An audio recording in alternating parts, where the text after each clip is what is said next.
स्वागत करुच्ची आपण दर्शक बंधु आज मुख्य गुरुत्वपूर्ण खबर को बंगोपसागर में वर्तमान सृष्टि होती लघुचाप जार प्रभाव राज्य उपर विभिन्न जिला को पाणीपाग विभाग पक्षर चेतावनी जारी कर भारी वर्षार संभावना रही लघुचाप क्यों स्थान सृष्टि होती यार गतिपथ किभली भाव क्यों स्थान को विशेष भाव में प्रभावित कर से संपर्क में पाणीपाग विज्ञानी मान मतामत कौन रही से संबंध में संपूर्ण विवरण में आपण मानक वीडियो प्रदान करी से आपण निश्चित वीडियो को प्रथम शेष पर्यंत देखिए। जदि वीडियो भल लगे पाखे लाल बटन निश्चित सब्सक्राइब करेंगे पाखे बेल आइकन बजाते ऊपर आसुवा ऑल नोटिफिकेशन क्लिक कर भूलें जहाँफल एभली वीडियो सर्वप्रथम आपण मान निकट पहुँच पार। तेज आसतु जाना आज पाणीपाग संपर्कित लघुचाप संपर्कित विशेष गुरुत्वपूर्ण सूचना अनुजाई बंगोपसागर में लघुचाप क्षेत्र सदृश्य लघुचाप परिणत होती आसंता 3 तारिख जाए राज्यर अनेक स्थान में वर्षा लगी रने आज 13टी जिला को येलो वार्निंग जारी कर पाणीपाग विभाग से सब जिला गुड़िक होती संबलपुर अनुगुल बौद्ध कंधमाल रायगड़ा कटक खोर्धा नयागढ़ केन्द्रापड़ा जगतसिंहपुर पुरी गजपति और गंजाम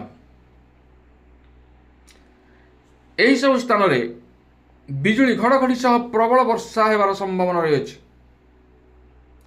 बात्यार से भली किसी सूचना नथिबा कथा कहते पाणीपाग विभाग सेपटे वर्षा को देखी पूर्व प्रस्तुति करिछि बीएमसी जलबंदी स्थिति उपजिबार आशंका थिबारु समस्त कर्मचारी मानकर छुट्टी बातिल करा जायछि।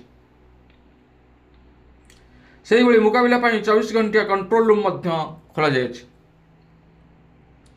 लघुचाप क्षेत्र में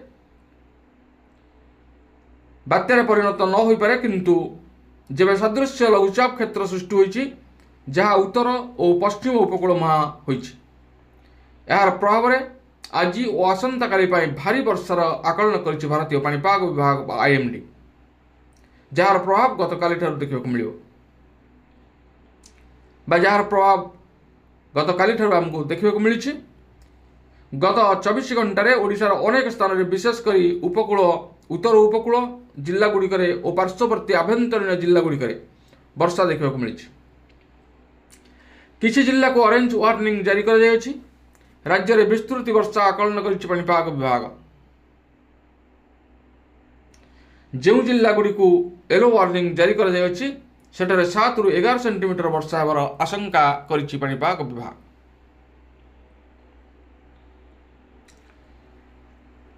ऑरेंज वार्निंग जारी कर जिला गुड़िक होती सुंदरगढ़ बरगढ़ संबलपुर झारसुगुड़ा देवगढ़ केउंझर अनुगुल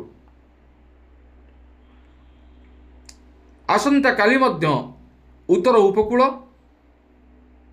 और तार पार्श्ववर्ती जिला गुड़िक भारी वर्षा हो पारे बोली आकलन करिछि पाणीपाग विभाग। जदिओ गोटेपटे मौसुमी सक्रिय रही अन्यपटे लघुचाप कारण ओडिशा रे भारी वर्षार सूचना रही जहाँपाई जलबंदी समस्या सृष्टि हो पारे। आज और आसंता काली जो भारी वर्षा रही 3% रु अधिक हो पारे बोली आकलन करिछि पाणीपाग विभाग। तेज दर्शक बंधु वर्तमान आज अनेक स्थान में वर्षा होवार रेकर्ड होइछि। तेज आसंता काली ठारू 3 तारिख पर्यंत ओडिशा रे भारी वर्षार संभावना रही बोली पाणीपाग विभाग आकलन करिछि।